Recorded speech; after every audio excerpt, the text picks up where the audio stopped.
Hi, I'm back. You already know what this is. So, I played way too much of this since the last vlog. And I might not be able to talk about everything. I have my little notepad document open here with a little list of all the things that I want to talk about. And honestly, I might have gone too far. So, I'm not sure if I'm going to talk about everything quite yet. I might kind of do a little second video and catch up that way, because otherwise this video is going to be a little bit longer than I want these to be. But I mean, I guess that in and of itself kind of tells you all that you need to know. I really like this so far. A lot of my spare time has been going to this, and I don't know. I'm like this is the game that I'm playing for fun right now, and given my schedule, that's saying a lot. So, where to even begin? Well, last time I was about to meet Team Skull, so let's talk with them. I gotta talk about them first. I barely know them. This is the best team. I can't believe I'm saying that already, but I feel pretty confident.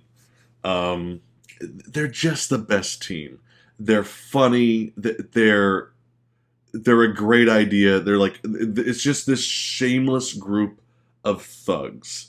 They don't seem to have any level of actual organization. They just don't give a shit. I love that. I love that they're just even more like I said that I liked Team Rocket because they were just assholes, but they were an organized crime syndicate. They were really threatening.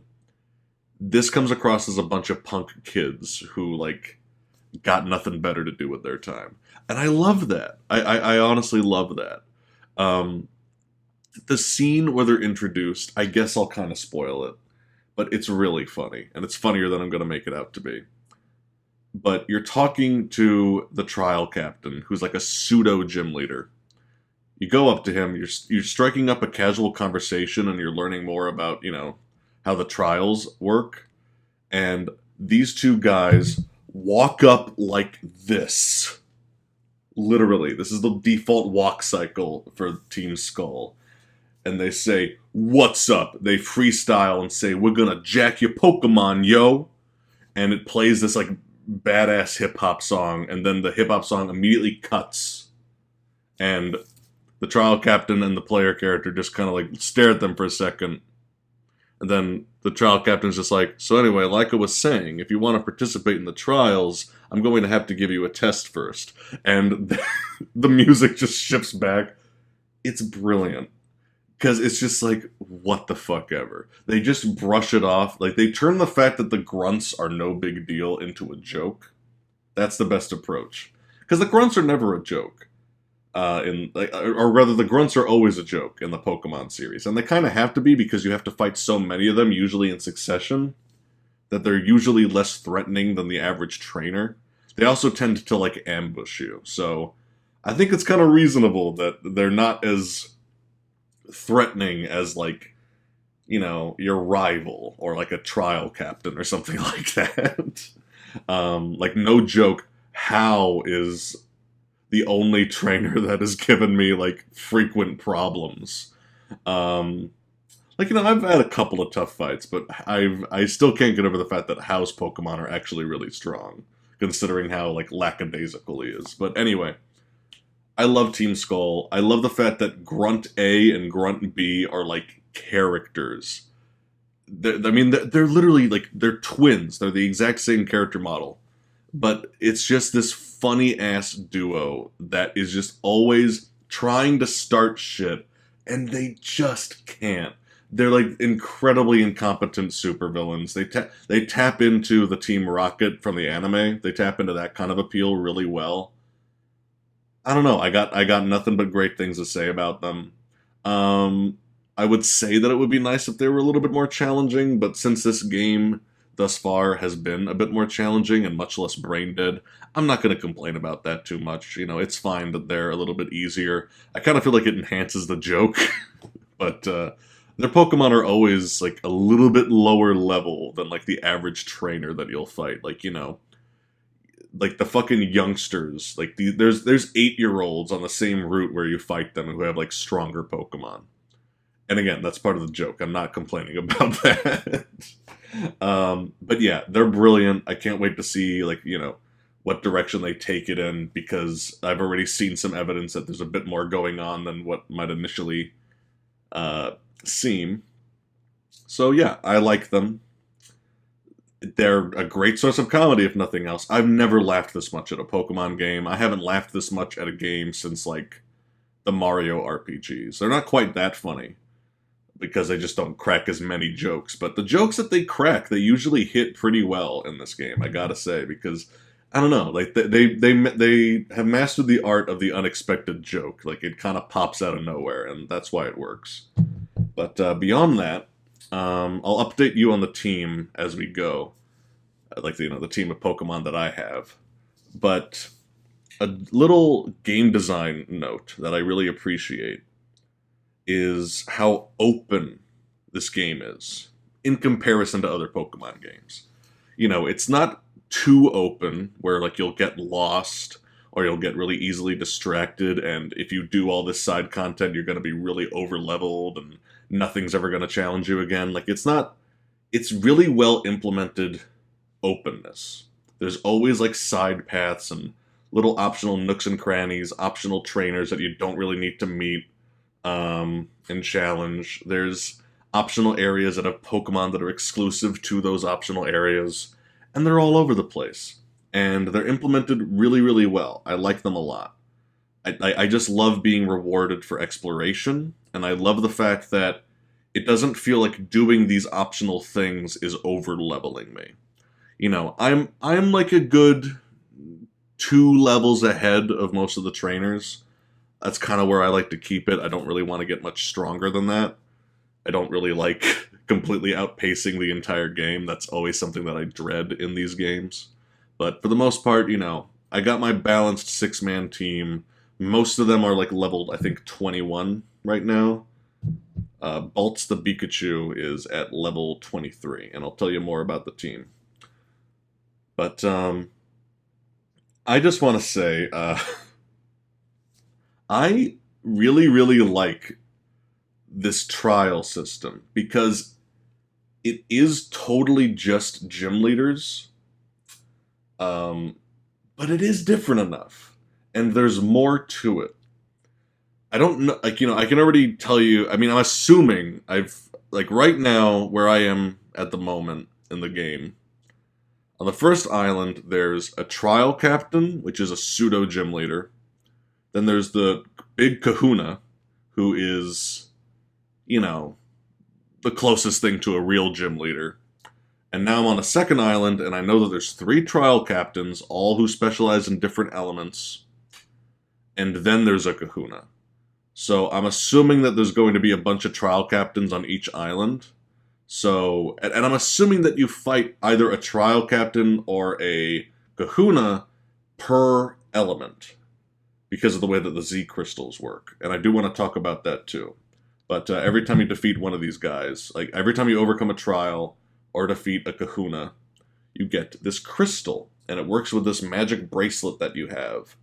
And you can use this bracelet to, like, I think it's only once a battle that you can use this bracelet, but, you strike a JoJo's Bizarre Adventure pose, and you just, like, send all this power to your Pokemon, and they do a really overpowered move. Some Pokemon have moves that are exclusive to that Pokemon, but usually it'll just be a really powerful version of whatever you were gonna do. And it's cool. It's sort of like a limit break, basically. It's like, what if Mega Evolutions were a little bit more reasonably balanced?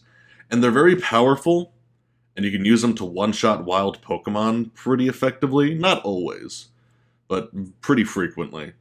But they don't really feel overpowered. I also think it's worth noting that enemies have already used them on me. And, it hurts. It hurts when you get hit by that shit. But, I don't know. I like the fact that the enemies are actually using it, too. Like, there are trainers that you encounter. How is the first one who used it against me? But I like the fact that they have it, too. Because that was a big problem with Mega Evolutions.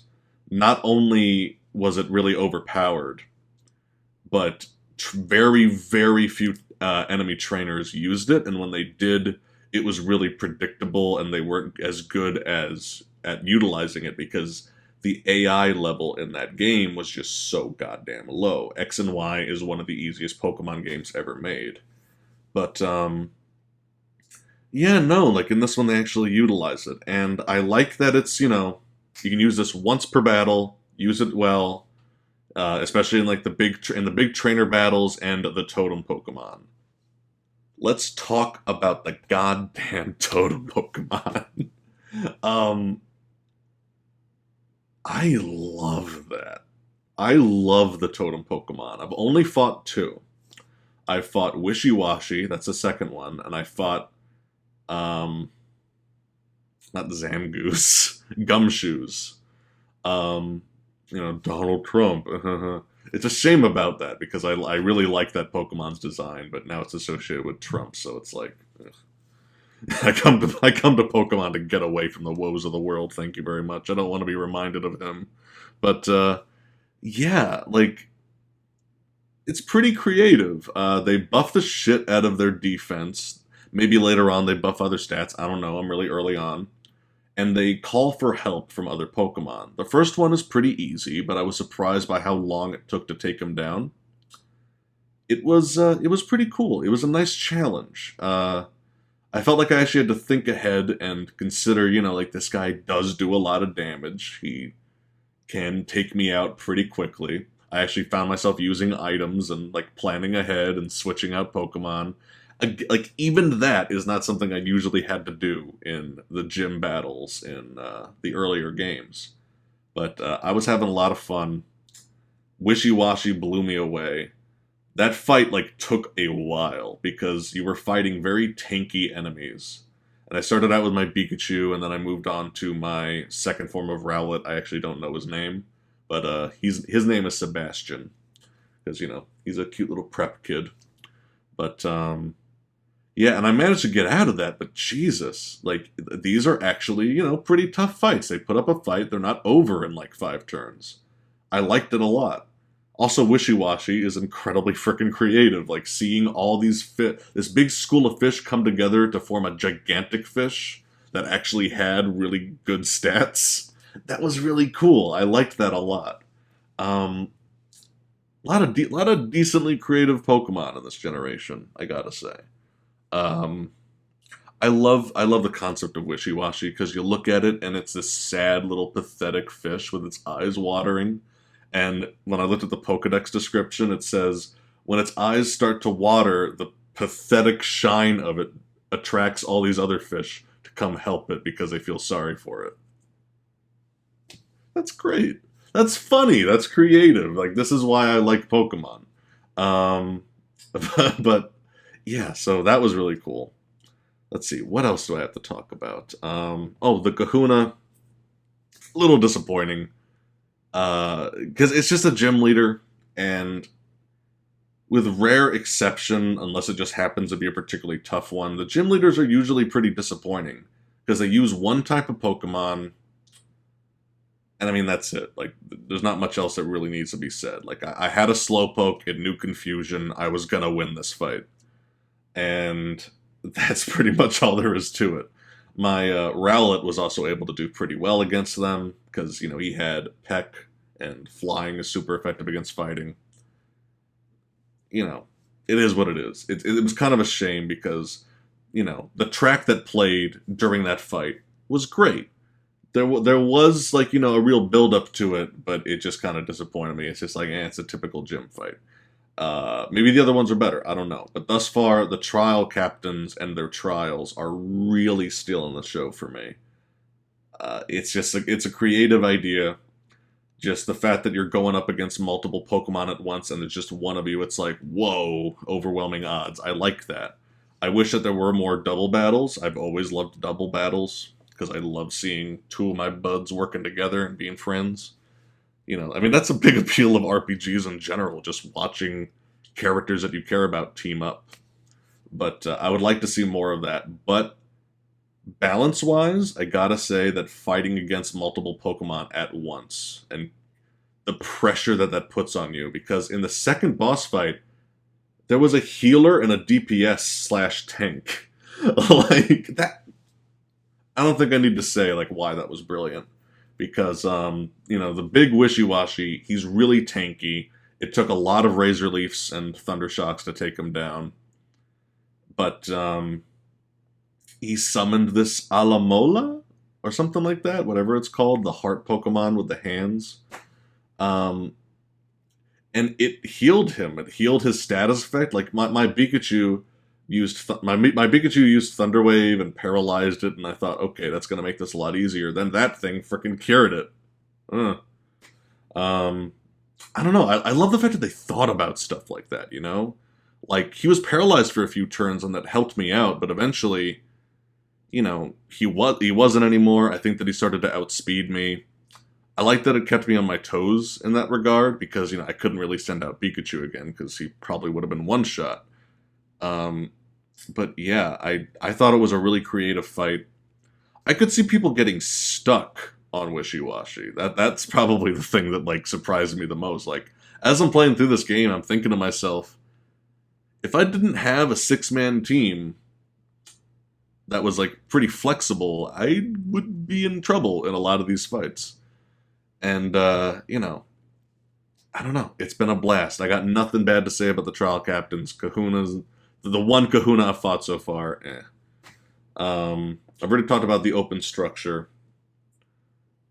But yeah, I love how when you finish the Kahuna challenge, I think it's the professor or something, but he mentions to you like, you can use this Tauros. You can like ride this Tauros and charge through boulders, and you can go explore 10 Carat Hill now. And I'm like, oh. And there's this whole optional area, and I just go there, and it was really cool. I caught a Rock Ruff, which I didn't end up using. I might use one eventually, but I caught a Growlithe. I caught a lot of really good Pokemon, and I don't really know if Rockruff is going to work out, but I'll update you on the team in a second, because I do want to also mention possibly my favorite part of the game so far.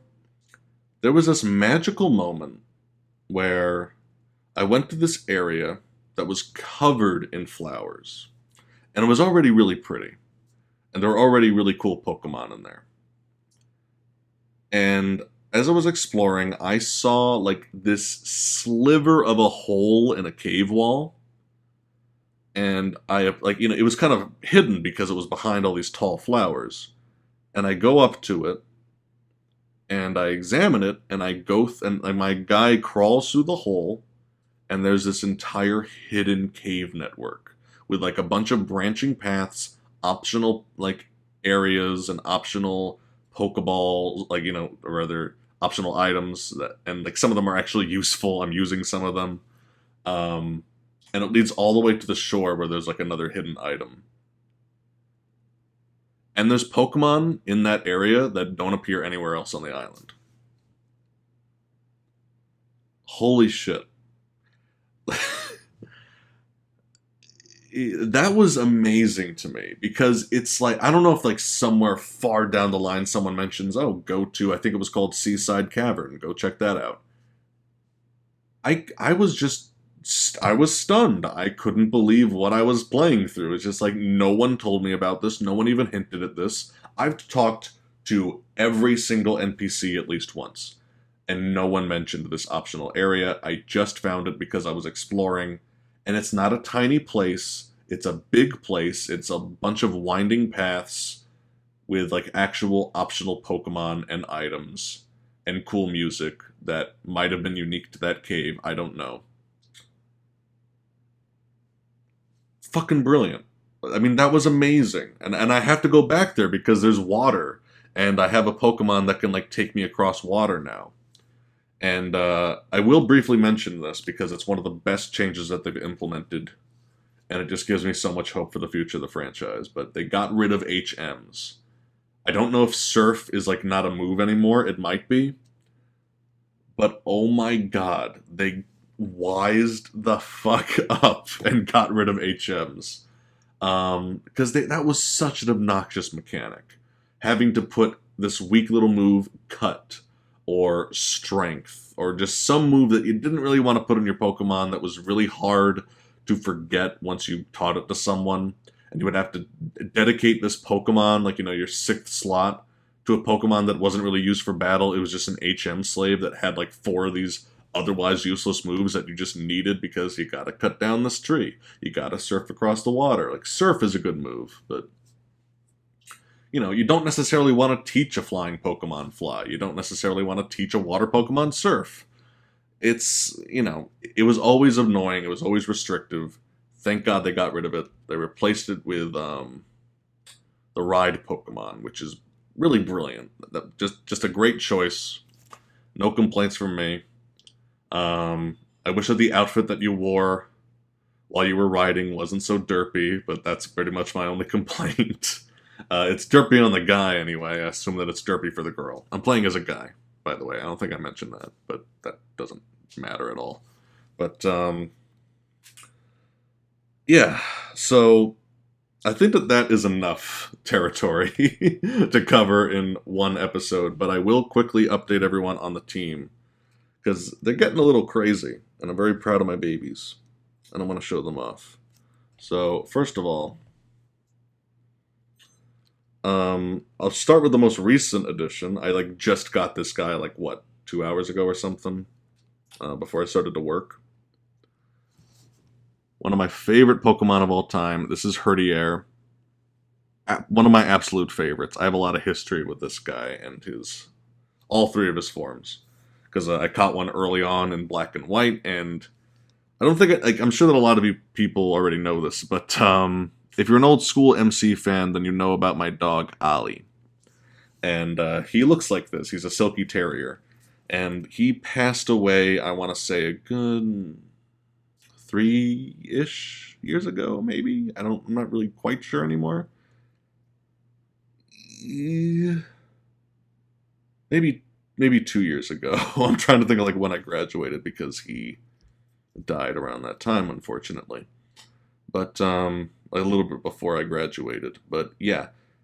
So, here's your little sob story. Now you have to like the video, because I'm going to bare my heart to you. Ollie was one of the sweetest and most mellow dogs you'd ever meet. If you didn't like dogs, this one would change your mind. Because not only was he very sweet and very affectionate, he was unbelievably well behaved. And he was a tiny little guy, and normally tiny little guys are usually really yappy and insecure and I'm a big dog. Or they're really shy and awkward. All the Chihuahuas that I know are shy and awkward. But this little guy, he was neither. He was this perfect middle ground. While my other dogs are all up on top of you, as soon as you're in the door, just I love you, I love you, I love you. Or they're a lot of dogs back off and they're I don't really want to deal with you. He would be nearby. He would wait his turn. He would wag his little tail. He wouldn't bark. He wouldn't get up on you. He wouldn't scratch at you. He would just be I know how handsome I am. You're going to come to me eventually. And this dog Pokemon kind of exudes that aura to me. He has this little bit of seriousness to him, but he's still, happy puppy when you play with him. And just the fact that he looks like him and kind of acts like him, and Stoutland, I don't know, perfect. Just really reminded me of my little overconfident, not even overconfident, he deserved his confidence. He was a handsome boy. But always have a special place in my heart. Obviously, he's named Ollie. Then we got Champ, my other dog, my other dog who passed away. But you might be noticing a trend here. But whenever I get my first dog Pokemon, I usually name them Champ. He's a Growlithe. He's doing really, really good. I'm very proud of him. He's got Dark type, Fire type, and Fighting type, and Normal type. He's really, really strong. He's reliable. He's a nice, balanced guy. He's actually pretty damn fast, pretty damn tanky, crazy attack, really good health. He doesn't have a disadvantage. That's something... This is why I've always wanted to raise a Growlithe and an Arcanine. This is my first time ever training one of those. Can't wait to get into Arcanine. And I never thought I'd be using one of these guys, but there's Tuffy, who I believe is the only girl on my team. But Tuffy the Raticate, I gotta admit that the Alolan design. Let me just adjust this a little bit. The Alolan design is like growing on me. I thought I was gonna completely hate it because it looks pretty stupid. But I don't know. It suits her. She's insane. She might have the highest attack on the team. Yeah, she does. Oh shit, Sebastian actually it does, but she's really tough. She's good. She one-shots a lot of things. She has the Normalium Z, or whatever it's called. Yeah. And, she uses Hyper Fang, which, like, doubles in power or something whenever she uses it with that, and I don't know. There's very few things that she doesn't one-shot. But she can only do it once per battle, so it's not, like, crazy. And it doesn't always one-shot them. And it's normal, so that's, like, the worst element. So it works out. But this is Big Boy. And my affection for Makuhita is growing rapidly. Look at him, he's a punching bag that punches back. He's the cutest fighting Pokemon. He's adorable. He evolves into something really ugly, so I'm nervous about that. But he's probably he might be on the team, like, permanently. I don't know, but he's done really well. Sebastian. Look at this classy motherfucker. I love him. He's such an edgy... He's not even edgy. He's just like, he's an overconfident, preppy douchebag. That's... I like Pokemon that have an insinuated personality, and he has a lot of it. And then finally, of course, I'm a basic bitch. What do you want from me? Pikachu is my second favorite Pokemon of all time. I need to have one. He's reliable. What can I say? The first Pokemon I ever had was a Pikachu. I got yellow version when I was a kid. I named him Bolts because I was a really creative 10-year-old or 9-year-old. I don't remember. But, yeah, no, I love Pikachu. I think he's a great character. You have to be a real hipster to say that you actually like, dislike Pikachu for any reason other than overexposure. So... he's been really reliable. Again, another really balanced Pokemon. He doesn't really have a disadvantage besides maybe his physical defense, which isn't even that low. But his speed is kind of fucking insane, especially on Alola, because I did notice that, yes, everyone on Alola is really fucking slow. That part is true. But, yeah, that's about all that I really wanted to say. I have encountered Gladion. I don't really know enough about him to comment yet. He interests me. I know that he's... this was just, I guess, spoiled for me. I don't know if this is like a major spoiler, but I know that he's Lily's brother, or at least they're like related. I'm pretty sure that they're brother and sister. They certainly look like it. But that already interests me because it's like, okay, you have these two characters who are presumably dealing with a similar problem, but they're dealing with it in very different ways, and neither of them are necessarily dealing with it the right way. But Lily is like really shy and awkward and has this kind of sadness about her. Gladion is very dark and edgy.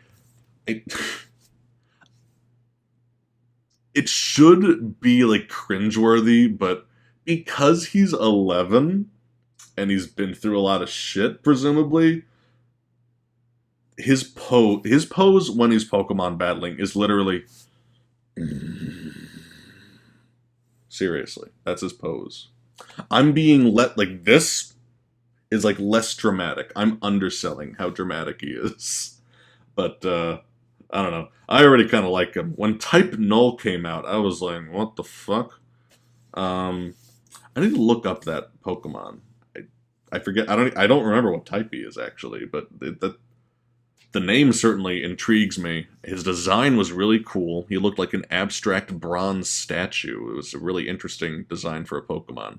I've never seen anything like that before in the series. But, so he was pretty cool. Like, just to put this out there, I don't know what most of the new Pokemon look like until I see them. So most of them are probably going to surprise me. There's some Pokemon from X and Y and from Generation 4 that I probably don't know. So I am occasionally surprised by some of the designs, but yeah, so far I'm loving it. I haven't had this much fun with a series for a long time. I haven't had this much like childhood wonder in a really long time. It's recapturing that sense, and I don't know, that's something I need in my life nowadays. You know, I think that's something everyone needs. So I gotta say, if you were in a similar position as me, and you're like kind of a little cynical about the Pokemon series, this might change your mind. Honestly, you know, what have you got to lose? Like, you just buy it. If you don't like it, bring it back. Um, it's good. I like it. You know, I'm assuming that it's gonna keep keep going at this pace. It's going really well. I like the trial captains so far. They have like decently charming personalities. Yeah. Um, I got like almost nothing bad to say. You know what? I'm gonna save it for next time, but I want to talk about Battle Royale. Because so far, fuck Battle Royale. But we will talk about that. um, but yeah, so no complaints so far. This is over 30 minutes long. I'm going to stop it here, but yeah. And by the way, if you guys want me to do anything else like this in the future, like start brainstorming games, because, you know, I'm going to beat this eventually. I might beat it sooner than I was originally planning, because I'm getting a kick out of this. I'm enjoying raising my team. Um, but yeah. Also, rest in peace, Picky Peck. That bird Pokemon from Route 1, just, he dies in one hit to everything. He's off the team. Sorry. I'm also raising a Ghastly. Um, his name is Totoro. And if you don't know why, then we can't be friends. Okay, bye.